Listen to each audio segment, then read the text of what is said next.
Hi guys! Hi guys! Welcome back to our channel, Maple and Stars, no?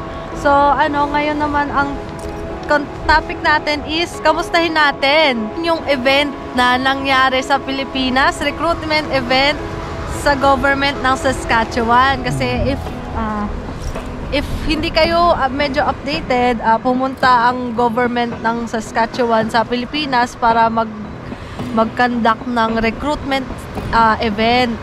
So nag-hire sila ng mga Filipinos na pwedeng magtrabaho sa kanila doon sa Saskatchewan. Yes. Yung mga gustong tumira ba. Ayan. So tingnan natin yung mga comments, no? Medyo naging interactive tong na to. Makibalita tayo kung ano nangyari. Check natin yung mga comments. Ayan. And yun nga guys, base nga dun sa namin, legit naman talaga to, yung ni Saskatchewan na event sa Pilipinas. It's just that bigyan namin kayo ng idea, no? Dito kasi sa Canada, by appointment talaga lahat. Walang walk-in, sadly, no? But hopefully magkaroon sila in the future. But then again, wala talaga walang ganung Malabo pa sa... Walang klaseng ganon na walk-in na pwede pumunta halos lahat. Ayun. Ang nangyari ata dito is kung sino lang yung mga nakatanggap ng email, doon lang sila, yun lang yung mga pwedeng pumunta. Ayun. Kung sino lang talaga yung natanggap. Siyempre, lang yun, we are guessing na lang yun. Screening?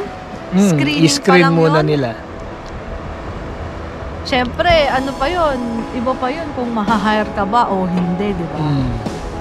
Siguro, medyo mahirap tanggapin, like, na-interview nga pero hindi rin natanggap, di ba? Parang, oh my God, almost ka na sa finish line pero wala rin pala.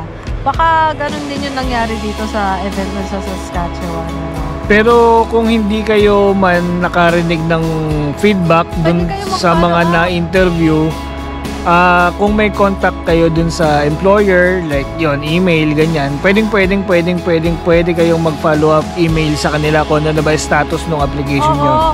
Kasi normal lang ang pag-follow up dito. So very normal yun guys dito na mag-follow up regarding sa status ng job application nyo. Unlike sa atin sa Pilipinas, ignore tayo niya mga yan. Buwan na yung kumbaga yung interview mo, right after interview mo, buwan na yung nakalipas, wala na, ginost ka na ng HR, wala ka ng balita kung tanggap ka ba or under consideration ka pa rin ba. Dito normal yun, magpa-follow up ka. Oo, correct, no? So ayan, check natin ngayon yung mga comments. Nasaan na?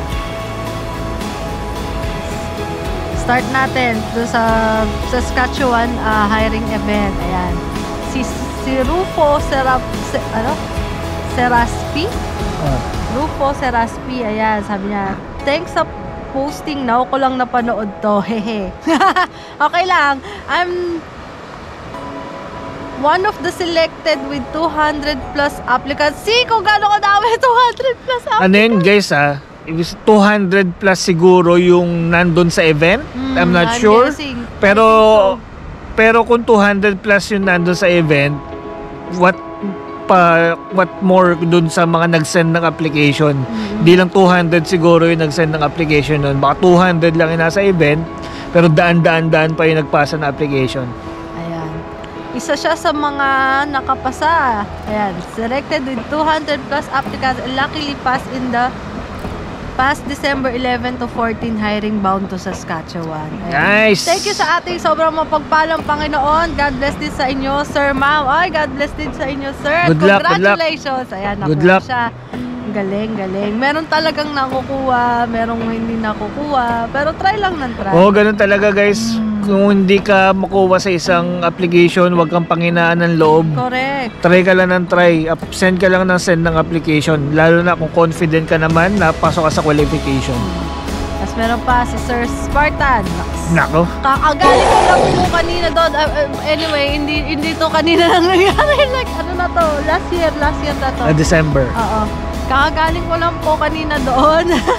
may short keynote si Minister Jeremy Harrison, Minister for Immigration ng Saskatchewan. Ayan, kita nyo na, meron talagang spokesperson. Tsaka may government representative talaga. Not sure lang po if open po sa walk-in ito. We're guessing, hindi siya open for walk-in. Hindi kasi talagang dudumugin yun. Oo, open yun for mapupuno yung hotel na yun. Correct.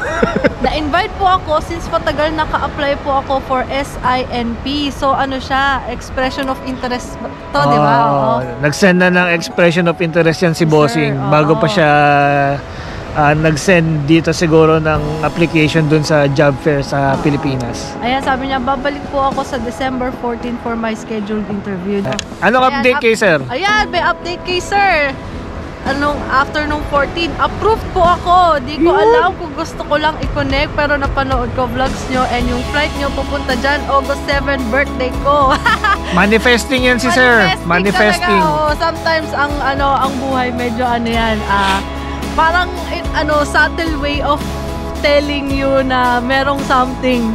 Di mo lang parang hindi mo lang siya ma-puzzle pa right now, pero ganun talaga yung buhay Nang-alor ang kulit lang. Ayan. Kaya see you soon dito sa Canada, boss. Timing lang talaga na bigla ko nakita channel nyo this week. Ayan. Congratulations kay sir. Gaya nga nung sabi namin ng wife ko, may tropa kami dyan sa Saskatchewan. Si Roel, tsaka si Sharon, ang kanyang asawa. Correct. Siyempre, bukod dun sa ibang mga na-interview, ganyan, na-approve, meron ding mga hindi pinalad. Gaya nung iba, parang siguro hindi na na-hire. Yun nga. Yan talaga eh. Ano yun eh. Choice yun ng employer kung sino yung i-hire eh. Wala. Kahit pa sabihin natin, kahit pa sabihin natin sa tingin mo, or obviously, black and white, ano yung qualifications mo, pasok na pasok. Kung hindi ka kumbaga napupusuan ng employer, wala tayong magagawa dyan. Magagawa talaga yun. Ang magagawa mo na lang dyan, try. Pasa na pasa. Correct. Mahirap eh. Pero, medyo masakit sa ego, no? Pero wala, ang hirap talaga. Pero one thing is for sure, hindi kami guys mag-share ng information dito sa aming channel ng scam. Or yun, hindi namin po promote. Never kami share ng information dito na scam or clickbait para sa views. Ang gusto namin ng asawa ko talaga is makatulong sa mga kababayan natin dyan sa Pilipinas. Correct. Na matupad yung pangarap nila, umunlad yung buhay nila na makapunta sila dito sa Canada. So ayan, add pa tayo ng ibang mga comment. Ayan, yung December 13 ako sa Clear Health Solutions, yung pinaka-may-ari ang nag-interview sa akin. So ayan, di ba? Yung pinaka-may-ari pa, hindi HR representative ba? Oo, di ba? Ayan. Hindi HR yung nag-interview guys, yung may-ari. Correct. Diba? Kaya yung mga ganyan, yung mga na-interview ganyan, sana pa-update guys kung ano nangyari. Pa-update kung anong balita sa application nyo para maka-encourage din tayo ng iba pa mga kababayan natin na pumunta, mag-try dito sa Canada. Isa po kay Sir Jeff T. Gasilio. Isa po ako sa na-interview, Sir Ma'am, 2 weeks na po, wala pa email ang yun, si Bossing. Gano'n po kaya katagal ang email nila? That we do not know. So, mas maganda if mag-follow up kayo sa kanila at tarin na email. Okay lang yun. Kasi yung dito guys, yung mga, kunyari, dito sa Canada, yung mga job posting dito, kunyari, pinost nila sa Indeed, ganyan. May nakalagay doon na until, kunyari, pinost yung job hiring ng December 1. May nakalagay doon until December 25. So from December 1 to December 25, mag-a-accept lang sila ng applications. Then by then, after December 25, tsaka nila siguro iti-trim down kung sino yung mga possible na i-hire nila, ganun. So di natin alam kumbaga yung haba ng panahon na kailangan nila para i-review lahat ng mga candidates at applicants. Kaya, pero yun nga, gaya nga ng sabi namin, very normal na mag-follow up ng application, ang status ng job application nyo dito sa Canada. Kaya, i-follow up nyo na lang, walang masama doon. Oo, email nyo na lang sila. Halimbawa, greetings, ganito, ganyan, kung sino man yung nagano sa inyo. may ano ba, may I request for an update with regards to our interview last ganito, ganyan, blah blah, your response is highly appreciated. Ganon. Kumbaga, sabihin mo, I would like to follow up with regard to the status of my application, ganyan. Okay, yung status of our interview, ganyan, if pumasa kayo o hindi. Okay lang yun. Oo, walang problema doon, guys. Parang, mostly, iba naman is mga questions like paano mag-apply. Ayun, like we said, nandun naman na sa link na description, tapos talagang pipindutin nyo na lang, so sign up na kayo doon. Ayan. Tsaka, yun nga, since tapos na yung event, yung iba nagtatanong kung paano mag-apply, ganyan.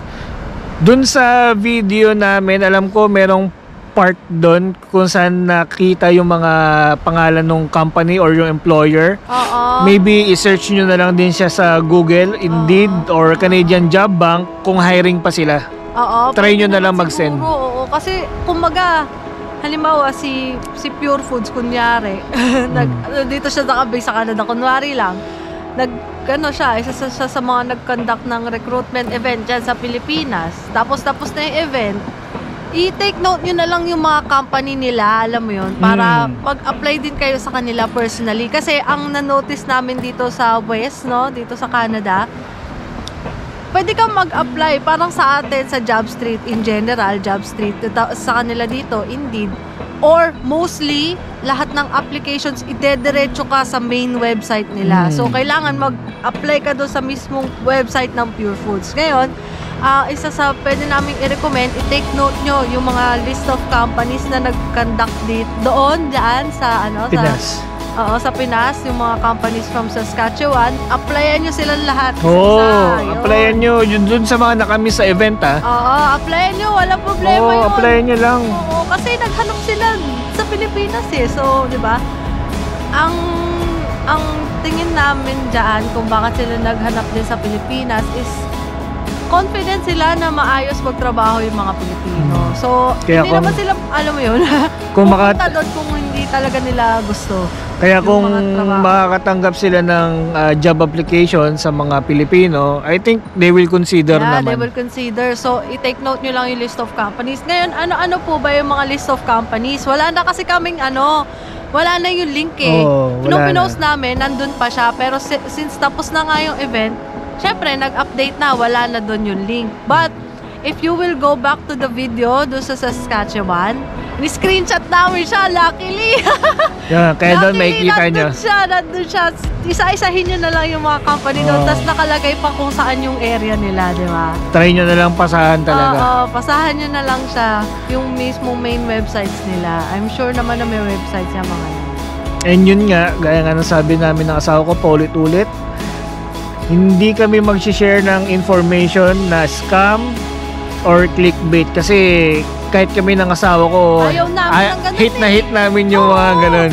Anyway guys, yun lang naman. Kaya doon sa mga applicants nung dan sa Saskatchewan, connect tayo, comment kayo kung ano nangyari para makatulong tayo sa iba nating kababayan. Then again, ang advice namin is kung gusto nyo mag-apply, take note yung mga list of companies na yun, lalo na kung may experience kayo. Yun yung lagi namin sinasabi, kung may experience kayo, applyan nyo na directly doon sa website nila. Kasi ganun din naman yung ginawa nila. Like, pumunta lang, ang difference lang is pumunta sila ng Pilipinas. Pero, alam mo yun, parang, bakit sila pumunta ng Pilipinas? Ibig sabihin, gusto nilang mag-hire ng Pilipino. Pilipino talaga, quality. Magagaling magtrabaho. Magagaling talaga tayo guys. Di ko kayo binobola kasi yun nga, gaya nga sabi ko namin asawa ko, first time OFWs kami. Pagdating namin dito sa Canada, iba pala talaga magtrabaho ang mga Pilipino. Ibang-iba. Saka sa ibang lahi. Iba, makikita mo yung difference, ang laki. Pag nandito na kayo guys, makikita nyo, lalo dun nga sa mga hindi pa OFW, ibang-iba magtrabaho ang mga Pilipino. Yun lang masasabi ko. At yun yung isa sa dahilan kung bakit gusto ng mga employer kumuha ng mga Sipi mo, sila pa pupunta sa Pilipinas. Saka nakakita ng ganun. So anyway guys, I hope yung sa mga walang updates dun sa na-interview dun sa Saskatchewan, follow up na lang kayo sa kanila. Yes. Insist nyo. Sayang, may connection na kayo dun sa employer. Pero kung wala talaga, Pasa. yes, try again next time. There's always a next time, di ba? Huwag mawala ng pag-asa. Correct. Mahirap lang talaga siya, pero meron namang window. There will always be a window of opportunity.